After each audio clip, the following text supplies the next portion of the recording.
हर साल 1 फरवरी की जो तारीख होती है वो सबके जहन में रहती है, जब देश के करोड़ों लोग एक ही सवाल पूछते हैं, इस बार बजट में मेरे लिए क्या है।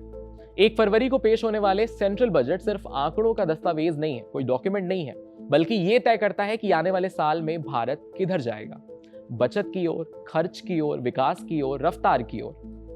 पिछले कुछ सालों में अगर बजट ट्रेंड देखें तो सरकार का फोकस साफ रहा है, खपत बढ़ाओ, निवेश बढ़ाओ और अर्थव्यवस्था को मजबूत करो। पिछले बजट में पर्सनल इनकम टैक्स से बड़ी राहत दी गई, छूट की सीमा बढ़ाई गई, जिसका सीधा असर पड़ा मिडिल क्लास की जेब पर और बाजार में खर्च करने की क्षमता पर। साथ ही कैपिटल एक्सपेंडिचर यानी पूंजीगत खर्च में भी लगातार बढ़ोतरी देखी गई। सड़कें, रेलवे, एयरपोर्ट, डिजिटल कनेक्टिविटी, ये सब सरकार की उस सोच को दिखाता है जहां इंफ्रास्ट्रक्चर को विकास का इंजन माना जा रहा है। अब सवाल यह है कि बजट 2026 में ऐसा क्या नया हो सकता है। उम्मीद तो यही की जा रही है कि सरकार इस बार मैन्युफैक्चरिंग को प्रतिस्पर्धी बनाने के लिए जोर देगी, मेक इन इंडिया को सिर्फ नारा नहीं बल्कि ग्लोबल सप्लाई चेन तक पहुंचाने की कोशिश करेगी। दूसरा बड़ा फोकस होगा मानव पूंजी, ह्यूमन कैपिटल, स्किल डेवलपमेंट, शिक्षा, हेल्थ केयर, इन सब में इन्वेस्टमेंट, ताकि भारत का डेमोग्राफिक डिविडेंड वाकई आर्थिक ताकत बन सके। इसके साथ ही टैक्स और व्यापार व्यवस्था को सरल और आधुनिक बनाने की उम्मीद है, ताकि वो कम जटिल नियम हो, ज्यादा भरोसा आए और बिजनेस करने में लोगों को आसानी हो। और सबसे अहम सवाल, उभरती technology, AI, green energy, semiconductors और डिजिटल पब्लिक इंफ्रास्ट्रक्चर, ये वो एरिया है जहां निवेश भारत को भविष्य के लिए, अर्थव्यवस्था के लिए तैयार कर सकता है। कुल मिलाकर बजट 2026 से उम्मीद सिर्फ राहत की नहीं बल्कि एक ऐसे रोड मैप की भी है जो भारत को लचीला, समावेशी और इनोवेशन के ड्रिवन ग्रोथ की दिशा में लेके जाए। अब देखना यह होगा कि क्या ये बजट उम्मीदों पर खरा उतरेगा या फिर देश को अगले साल के लिए और बड़े सवाल दे जाएगा। नजरें 1 फरवरी पर फिलहाल सबकी टिकी हैं।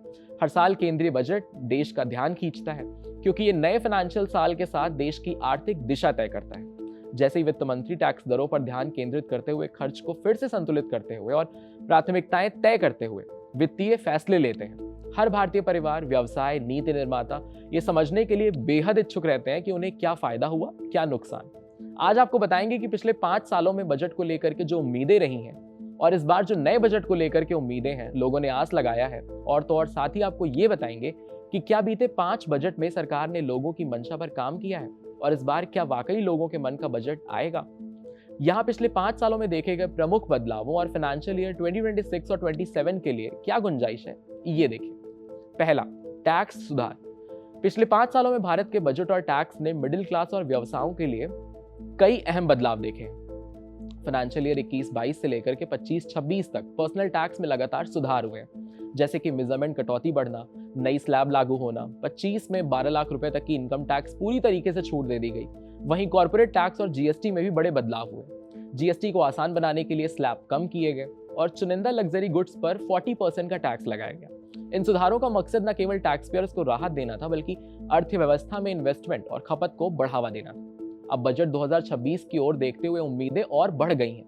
एनालिस्ट का मानना है कि सरकार को टैक्स में सुधार और कॉम्प्लायंस आसानी बनाने पर ध्यान देना होगा। फाइनेंशियल ईयर 2025-26 में कुछ टैक्स कलेक्शन धीमा पड़ा, लेकिन डायरेक्ट टैक्स में तेजी और मजबूत फिजिकल मेजरमेंट के कारण रेवेन्यू और बैलेंस दिखाई दिया। अब बात करते हैं इंफ्रास्ट्रक्चर, कैपिटल एक्सपेंडिचर की। पिछले 5 केंद्रीय बजटों में भारत ने बुनियादी ढांचे पर भारी जोर दिया है। इंफ्रास्ट्रक्चर कैपिटल एक्सपेंडिचर को विकास की रणनीति का अहम हिस्सा बनाया गया है। फाइनेंशियल ईयर 21-22 में 5.54 लाख करोड़ रुपए से शुरू हुआ ये आवंटन 11 लाख करोड़ रुपए तक पहुंच गया, जो जीडीपी का लगभग 3% है। इन खर्चों का बड़ा हिस्सा रेलवे और सड़क बुनियादी ढांचों में गया है। रेलवे में 160 से अधिक वंदे भारत ट्रेनें, नई अमृत भारत सेवाएं, ट्रैक नवीनीकरण, स्टेशनों का पुनर्विकास, ये सब शामिल है। वहीं सड़क और राष्ट्रीय राजमार्ग नेटवर्क के विस्तार के लिए भी लगातार इन्वेस्टमेंट किया जा रहा है, जिससे निर्माण लक्ष्यों में वृद्धि और एक्सप्रेसवे प्रोजेक्ट्स को बढ़ावा मिला है। बजट 2026 की तैयारी में सवाल अब अहम ये है कि सिर्फ आवंटन बढ़ाने से नहीं बल्कि तेज और इफेक्टिव एग्जीक्यूशन की भी तरीके को अपनाना पड़ेगा। बहुत सारे एनालिस्ट का मानना है कि सरकार घाटे को बढ़ाए बिना असेट्स का बेहतर उपयोग कर सकती है, पुराने प्रोजेक्ट्स को समय पर पूरा कर सकती है और PPP मॉडल पर भरोसा बढ़ा सकती है। रेलवे के अलावा पानी, स्वच्छता, सामाजिक बुनियादी ढांचे, इन सब में भी इन्वेस्टमेंट की उम्मीद है। सरल भाषा में कहें तो बजट 2026 केवल खर्च बढ़ाने का बजट नहीं होगा, बल्कि ये तय करेगा कि पिछले वर्षों के बड़े निवेश वास्तविक विकास और बेहतर गुणवत्ता वाली सेवाओं में कैसे बदले जाए। तीसरा है रक्षा। पिछले कुछ वर्षों में डिफेंस बजट डिस्ट्रीब्यूशन में लगातार इंक्रीमेंट हुआ है। भले ही व्यापक दबावों में आवंटन को प्रभावित किया गया हो, लेकिन 21-22 में कोविड के दबाव के बीच रक्षा बजट में मामूली बढ़ोतरी हुई। लेकिन फाइनेंशियल ईयर 2022 और 23 में यह बढ़कर लगभग 5.25 लाख करोड़ रुपए हो गया है, क्योंकि सरकार ने ऑपरेशनल तैयारी शुरू कर दी है, मॉडर्नाइजेशन को बढ़ावा दिया है। इसी बीच फाइनेंशियल ईयर 2023-2024 के लिए आवंटन बढ़ाकर लगभग 5.94 लाख करोड़ रुपए कर दिया गया, जो इंस्ट्रूमेंट्स के साथ साथ सेना के विकास में भी निवेश में लगातार वृद्धि को दर्शाता है। दूसरा सबसे बड़ा आवंटन वाला मंत्रालय इस वक्त डिफेंस मंत्रालय बन गया है और आत्मनिर्भरता के एजेंडे के कारण मॉडर्नाइजेशन और डोमेस्टिक परचेज को यहां बढ़ावा मिला है। चौथा, विमान, जहाज आदि जैसे उपकरण।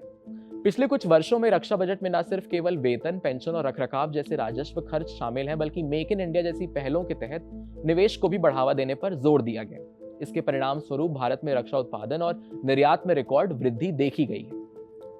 अब बात करते हैं बजट 2026 में रक्षा खर्च को लेकर के क्या उम्मीद है। उम्मीद है कि रक्षा खर्च में सैन्य तैयारी और आधुनिकीकरण को प्राथमिकता दी जाएगी। बहुत सारे एनालिस्ट का यह मानना है कि एआई सक्षम युद्ध, हाइपरसोनिक सिस्टम, यूएवी और मल्टी डोमेन प्रोसेस में ग्रोथ को देखते हुए कैपिटल एक्सपेंडिचर को रक्षा बजट के 26% से बढ़ाकर 30% करने की आवश्यकता है। इसके अलावा डीआरडीओ को एडिशनल 10,000 करोड़ रुपए आवंटित करने, स्वदेशीकरण और पूर्वी भारत में नए रक्षा औद्योगिक गलियारों के विकास को लेकर के भी डिफेंस एक्सपोर्ट प्रमोशन के माध्यम से विकास करने की जरूरत है और इस पर जोर देना चाहिए। अब बात करेंगे मेक इन इंडिया की, डिसइन्वेस्टमेंट की भी। पिछले कुछ वर्षों में मेक इन इंडिया एजेंडा के तहत डिसइन्वेस्टमेंट को बढ़ावा देने के लिए प्रोडक्शन लिंक्ड इंसेंटिव्स या पीएलआई योजना पर खास ध्यान दिया गया। इससे पहली बार 2021 के बजट में 13 एरियाज के लिए 1.97 लाख करोड़ रुपए के आवंटन के साथ पेश किया गया था। अगस्त 2025 तक 806 पीएलआई आवेदन मंजूर किए जा चुके हैं और लगभग 1.76 लाख करोड़ रुपए का वास्तविक निवेश हो चुका है। अब तक करीब 21,500 करोड़ रुपए के इंसेंटिव दिए जा चुके हैं, जिससे मेडिकल डिवाइस, फार्मास्यूटिकल्स और इलेक्ट्रॉनिक्स जैसे क्षेत्रों को उत्पादन बढ़ाने और निर्यात विस्तार में मदद मिली है। बात करेंगे अब सब्सिडी की, जिसमें खाना, खाद और ईंधन तीनों शामिल हैं।